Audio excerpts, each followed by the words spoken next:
Vəziyyətdə ah elə toxunma. Qardaş kamera aç elə yumurtanı görək. Məftun. Ha. Bu neyini o? Ab.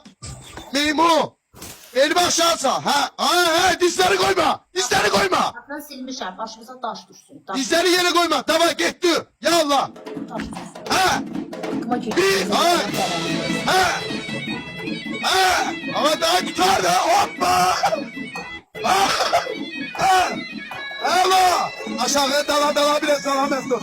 Allah dalama. Ha. Aşağı aysa hoppa. El pehlivanım ben. Hoppa. Allah. Sana varsa Allah. Ha.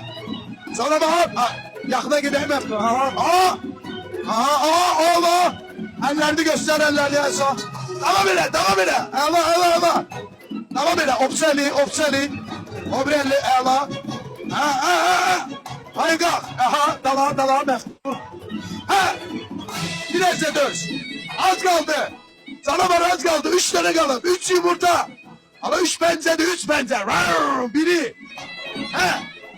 İleri bir. Hoppa. Ay Allah. Ne oldu lan? İleri bir. Allah. Canavar ben şipşiyim benim.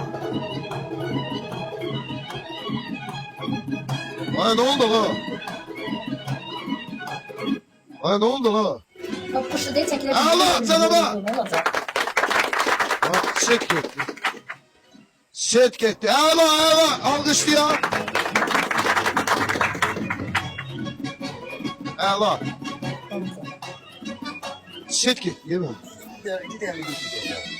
Teşekkürler baba.